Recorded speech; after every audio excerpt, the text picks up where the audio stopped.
We talk about self-esteem like it's loud, like it's confidence without cracks, like it's never doubting yourself. But the kind of self-esteem that changed my life wasn't loud at all. It was quiet.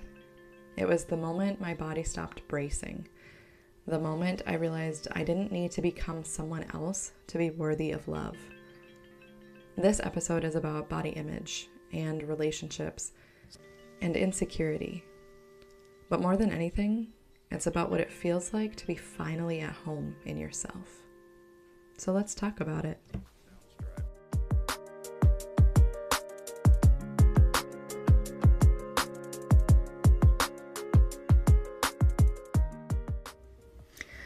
Welcome back to Sweet and Sour Sessions. I'm your host, Erin, and I'm really glad you're here with me today. This episode is about something that feels personal and uncomfortable, a topic that people shy away from, but that's exactly why I want to bring it front and center.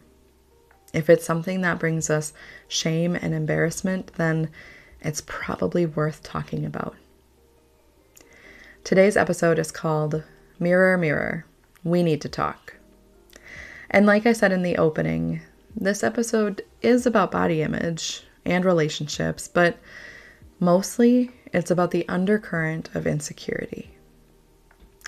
For most of my life, I thought my insecurity centered solely around my body and what I saw in the mirror.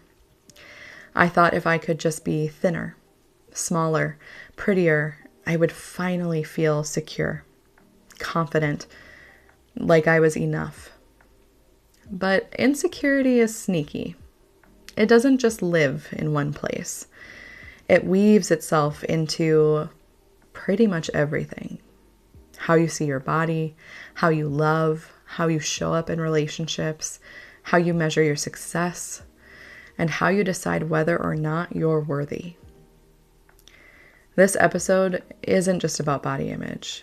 It's about reflection and how insecurity seeped quietly into all of these different areas of my life before I even recognized that it was there. Starting with body image, though, growing up in the 90s was brutal when it came to body image.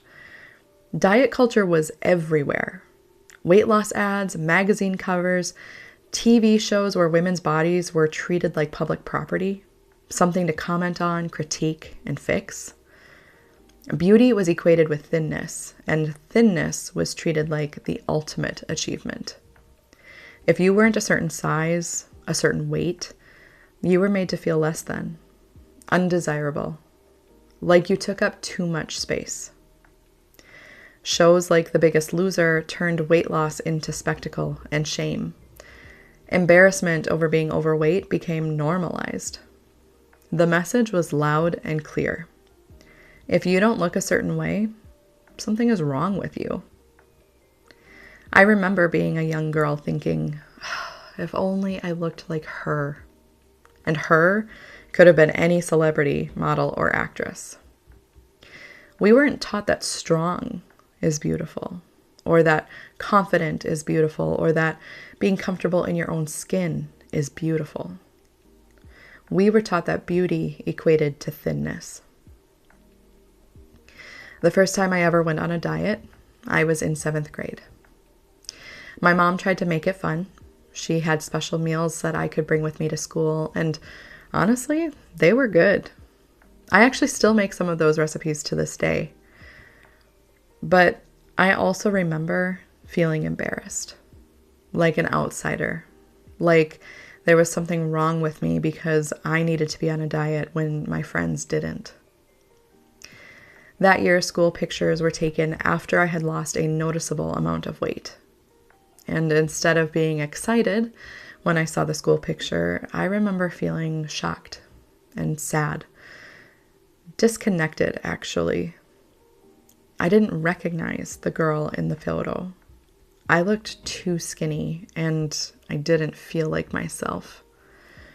That should have been the moment dieting ended for me. Instead, dieting continued for the next 20 years. Throughout those years, there was a constant discomfort in my body, especially with clothing. Jeans that didn't fit right, shirts that clung in the wrong places, dresses that felt like they were working against me. If I hid my belly, clothes were too loose everywhere else. If the clothes fit my legs, it was probably too tight in the waist. I was always aware of my body, how uncomfortable I was, and always wondering, what must other people be thinking of me when they saw me in my outfits? Surely they must see all of the ways that the clothes didn't fit, and they must be judging me or talking about me behind my back. That all felt so obvious to me, like it was a given because of how I felt about myself, because of the thoughts that constantly were running through my mind. It was exhausting, and I tried so hard to fix it.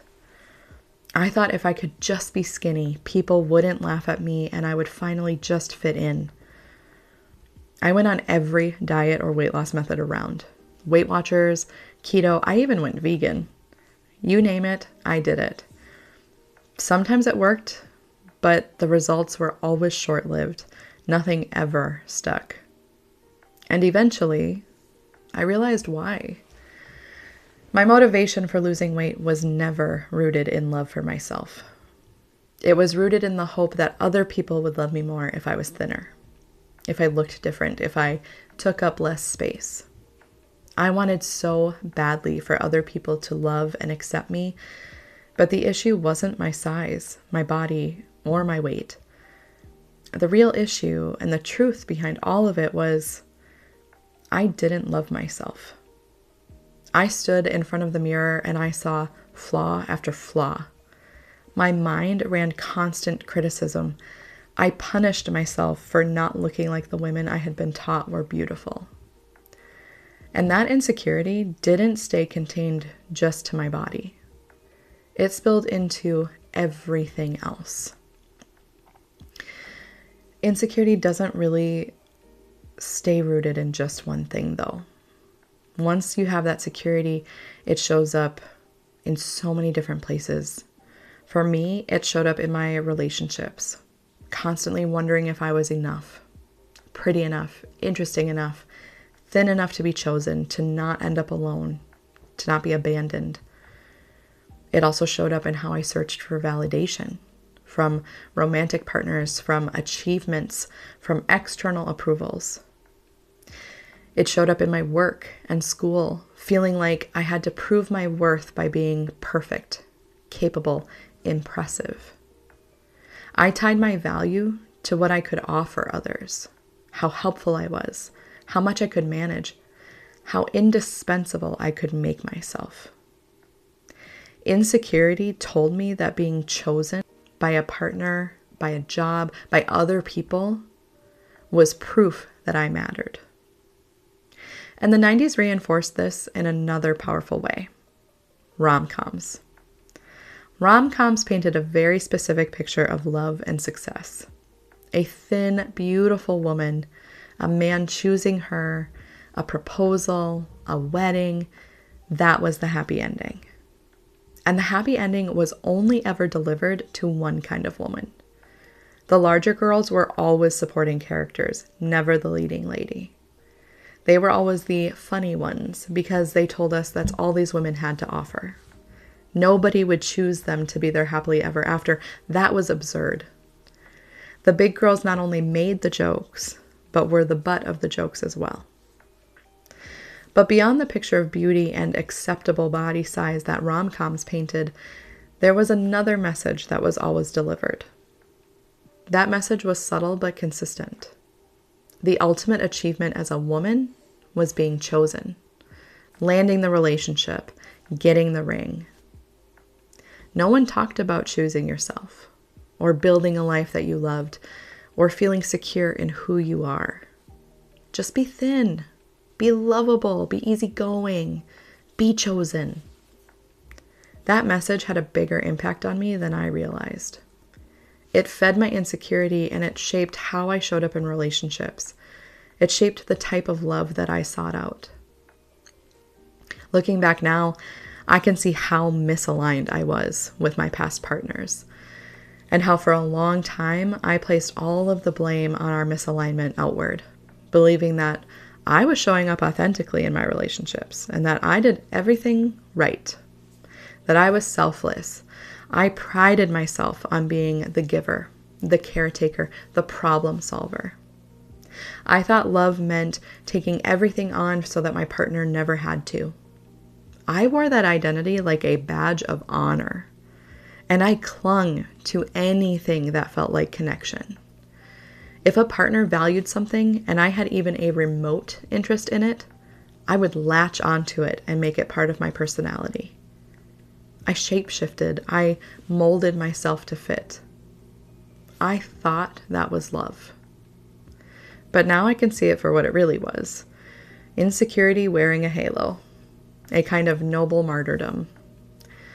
The truth is, I didn't know who I was. I didn't love myself, and I was desperate to be seen. In fact, I've always talked about not being seen or heard during therapy. It seems to be a common theme.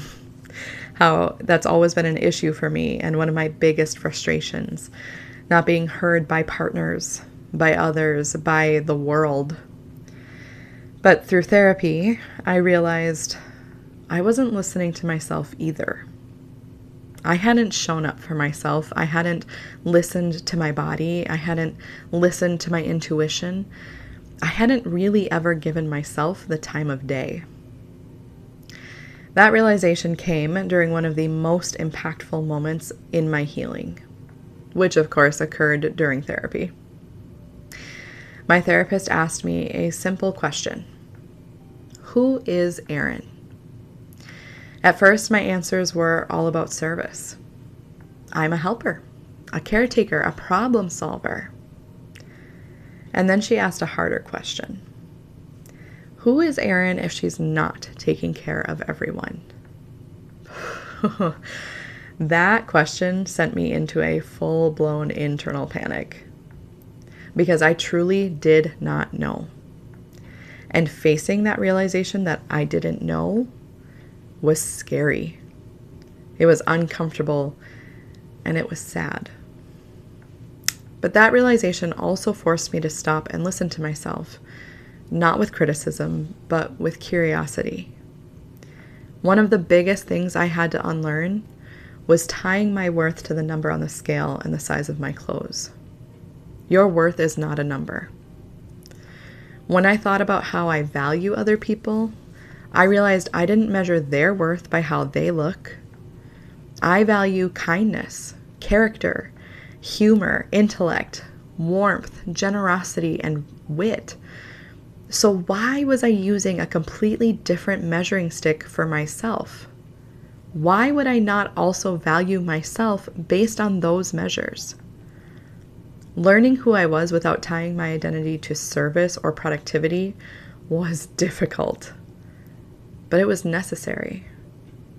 It allowed me to start naming who I actually am and what makes me me.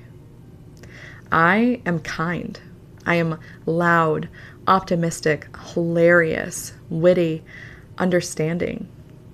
I am beautiful, fun, interesting, loyal, dependable, insightful. The biggest shift in my security came from reframing. If I looked in the mirror and thought about my belly, I started asking myself, am I less kind because I have a belly?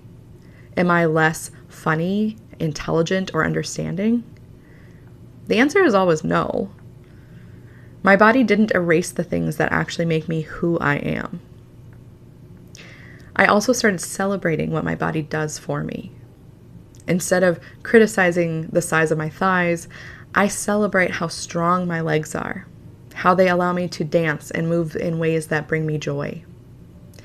Instead of fixating on my arms, I think about how they let me carry my dog, lift heavy things, and hold the people that I love. Instead of judging the puffiness of my face, I notice how bright my eyes get when I smile, how my cheeks rise when I'm wearing a huge grin, and how beautiful happiness looks on me. These lessons, they didn't come easily. And they didn't come instantly. I spent a lot of time working on reframing how I look at myself and how I speak to myself. Finally, though, I had a moment that clicked. One day in August of 2024, I looked in the mirror, and the thought that entered my mind was, I love myself. I love my body, and I love who I am. That thought changed everything. For the first time, my motivations shifted from shame to health, from punishment to strength. I could see my body clearly. Yeah, I have a belly. So what? My curves are beautiful. My body is beautiful. And I finally understood my body was never the problem. I had to unlearn tying my value to the negative feedback loop in my head. And my motivation for wanting to lose weight had to change. I no longer want to lose weight to see a smaller number on the scale. I want to lose weight so I can hike magical mountains that are on my bucket list, so that I can be strong, capable, and adventurous. I want my body to serve me, not someone else's expectations. And to be clear, wanting to lose weight isn't bad. Wanting to feel confident isn't wrong. I fully support doing what makes you feel like the healthiest and happiest version of yourself. But I invite you to look at the motivation behind wanting to change. Is it rooted in self-love and self-respect?